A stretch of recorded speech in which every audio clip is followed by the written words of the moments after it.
புத்தாக்க பயிற்சியை முடித்து புத்துணர்ச்சியோடு தாவேக எம்எல்ஏக்கள் கலந்து கொண்ட ஒரு சட்டமன்றம், இளைஞர்கள் இளம் பெண்கள் அதிகமாக பங்கெடுத்துள்ள ஒரு சட்டமன்றம், சமூக வாரியாக பிரதிநிதித்துவம் சமமாக இருக்கிற சமூக நீதிமன்றமாய் மாறி இருக்கிற சட்டமன்றம் இனிதே தொடங்கி இருக்கிறது.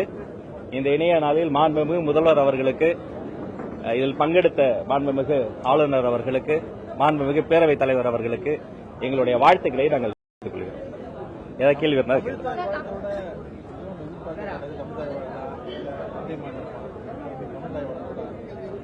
தெளிவாக சொல்கிறோம். தமிழ் எங்கள் பேச்சு, தமிழ் எங்கள் மூச்சு, தமிழ்தான் எங்கள் உயிர், தமிழ் எங்கள் வாழ்வு. நாங்கள் வாழ்கிற வாழ்க்கை எங்களுக்கு தமிழ் தந்தது. எப்போதும் அன்றும் இன்றும் என்றும் தமிழுக்கு தான் முன்னுரிமை.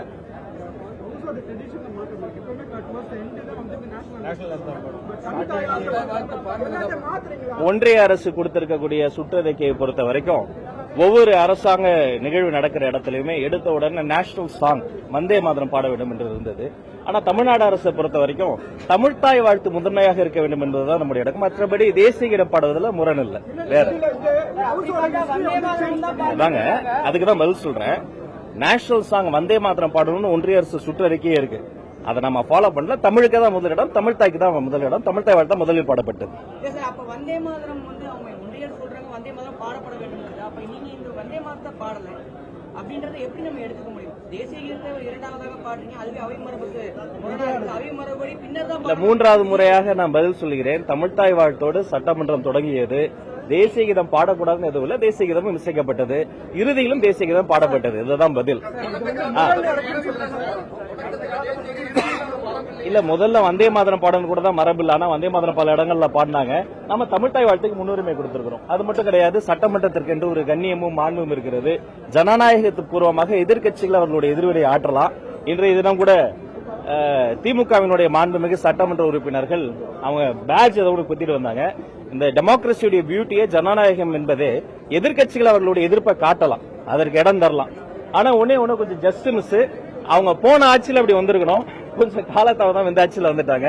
இது பொது அமைதியும் சட்டம் ஒழுங்கையும் சட்டத்தின் ஆட்சியும் நீதி நிலைநாட்டுவதற்காக சிங்கப்பெண்கள் செருப்பு படையிலிருந்து பல்வேறு விஷயங்களை முன்னெடுத்துக் கொண்டிருக்கக்கூடிய சர்க்கார். அதனால இந்த பேட்ச் எல்லாம் போன ஆட்சியில் அவங்க கொண்டு வந்திருக்கணும் என்பதையும் சுட்டிக்காட்டிக் கொள்கிறோம். நல்ல முறையில் தொடங்கி இருக்கிறது. தொடக்கம் நல்ல முழக்கமாக இருக்கிறது. இனி அடுத்த அலுவல் கூட்டம் நடந்து கொண்டு இருக்கிறது. அடுத்த அறிவிப்புகளும் விரைவில் வெளிவரும்.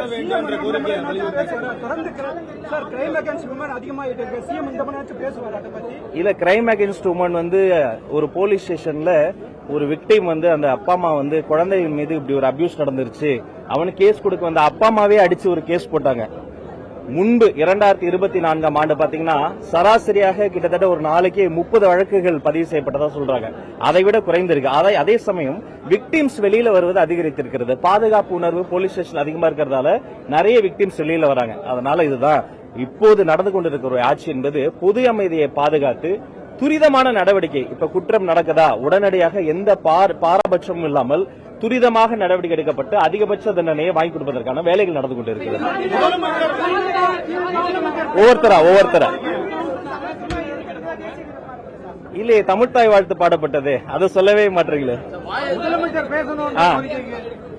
சமூக நீதியை பொறுத்த வரைக்கும் நாங்க ஆட்சிக்கு வருவதற்கு முன்பிலிருந்தே சொல்றோம், சாதிவாரி கணக்கெடுப்பு நடத்தப்பட வேண்டும். சாதிவாரி சமூக நீதி கணக்காய்வு மாநில அரசு நடத்த வேண்டும். இதுல மாற்றம் இல்ல.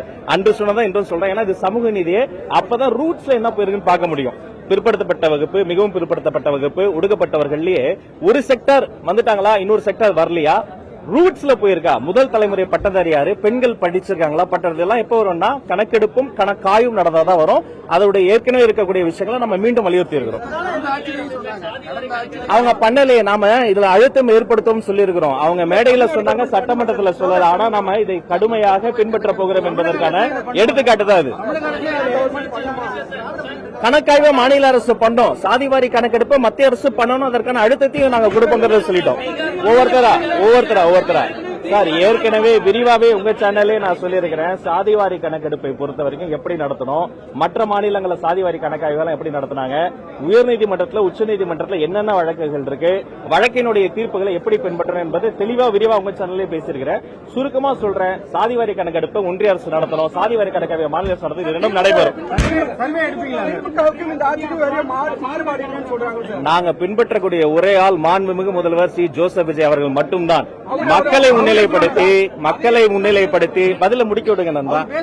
பதில நீங்க மட்டும் பேசுனா எப்படி? நாங்க பேசுறதே கொஞ்சம் கேளுங்க. அவரும் கேட்பார்ல, இவங்க நீங்க மக்களுக்காக பேசுவாங்களா இல்ல போன்ல கேட்டுட்டு ஒரே கட்சிக்காக பேசுவாங்களா அப்படின்னு மக்களும் கேட்கிறாங்க. நான் சொல்றதை நல்லா கவனிங்க. முதல் நாள் சிறப்பாக தொடங்கி இருக்கிறது.